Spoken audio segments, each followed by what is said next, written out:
सुबह 4 बजे से लेकर 7 बजे तक पीपल के वृक्ष में भगवान ब्रह्मा का वासा होता है। 7 बजे से लेकर पीपल के वृक्ष में 10 बजे तक भगवान विष्णु का वासा होता है। 10 बजे से लेकर 11:30 बजे तक पीपल के वृक्ष में पितरों का वास प्रारंभ होता है।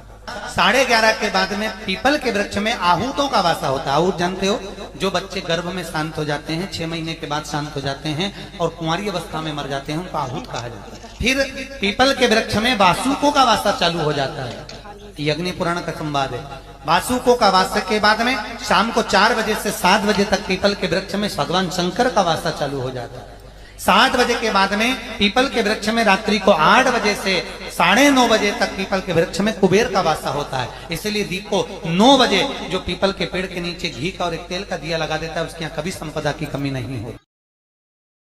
आज शनिवार का दिन है, जिस दिन हिंदू धर्म में ये दिन पीपल के वृक्ष के लिए पूजनीय होगा। जो भी शनिवार के दिन पीपल के वृक्ष की पूजन करेगा, दूध चढ़ाएगा या मिष्ठान का भोग लगाएगा, लक्ष्मी और नारायण उसके घर में प्रवेश कर जाएगा। लक्ष्मी जी बोली, नारायण आपने तो एक दिन का वार लिख दिया। शंकर जी ने 7 वार बनाए हैं, रविवार, सोमवार, मंगल, बुध, गुरु, शुक्र और शनि। ये शिव जी ने बनाया। अब एक दिन आपने अपना बना लिया, बाकी के दिन अगर कोई इस पीपल के वृक्ष के नीचे आएगा और यहां तो दरिद्रता बैठी है, तो उसका क्या होगा? भगवान नारायण बोले, सुन दरिद्रता, तेरे से एक विनती है, अगर कोई भी मनुष्य इस पीपल के पेड़ के नीचे अगर 7 दिन में आता है और उसके हाथ में अगर कोई सामग्री होती है तो तू उसके घर में प्रवेश नहीं करेगी। नियम है पीपल के वृक्ष का, या तो पानी का लोटा लेकर जाओ, कुंकू का चोपड़ा लेकर जाओ, शक्कर लेकर जाओ, या पेड़ के नीचे चींटी को डालने के लिए आटा ले जाओ, पर खाली हाथ पीपल के वृक्ष के नीचे कभी मत जाओ। खाली हाथ जाओगे तो दरिद्रता तुम्हारे घर में प्रवेश करेगी। दरिद्रता उठकर खड़ी होकर बोली, नारायण तुमने अपनी मनमानी करी है, एक दिन मुझे भी मेरा चाहिए। भगवान ने कहा, बोल कौन सा दिन चाहिए? दरिद्रता कहती है, रविवार के दिन इस पीपल के वृक्ष के नीचे मैं दिन भर नृत्य करूं, इसमें रहूं, और जो यहां आए रविवार को मैं उसके घर में प्रवेश करूं। भगवान ने कहा, ठीक है।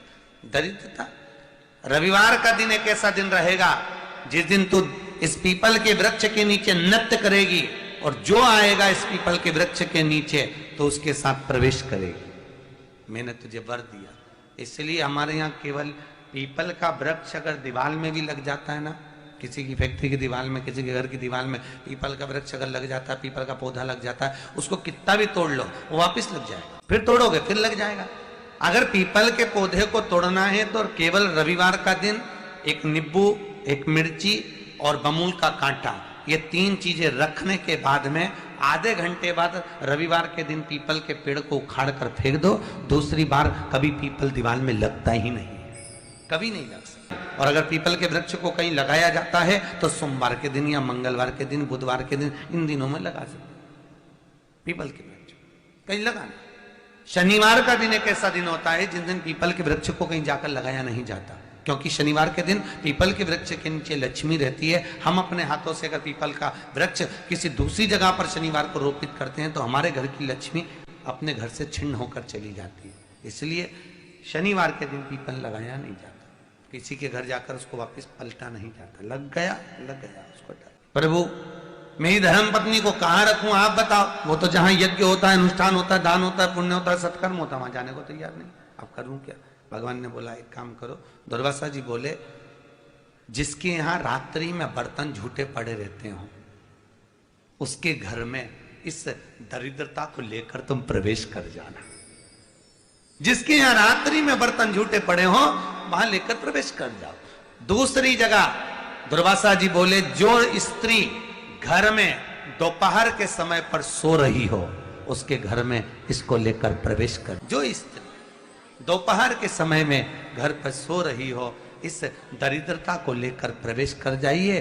तीसरा, जिसके यहाँ पर दरवाजे पर कांटे वाले पौधे लगे हों उस घर में इस दरिद्रता को लेकर प्रवेश कर जाए। जिसके यहाँ पर भी अगर थोड़ी सी भी परेशानी होती है, थोड़ा सा क्लेश होता है, अशांति होती है, लक्ष्मी नहीं टिक रही हो, काम नहीं बन रहे हो, बहुत प्रयास करा जा रहा हो और हमारा कार्य नहीं होता, तो क्या करते हैं, फिटकरी और नमक को पानी में डाल देते हैं और घर में पोछा लगा देते हैं। आप लोगों ने आजकल फेसबुक पे भी पढ़ा होगा, व्हाट्सएप पे भी पढ़ा होगा। तो क्यों लिखा उसमें? उसका कारण ही केवल इतना है कि दाता और विधाता की प्रियता उसमें।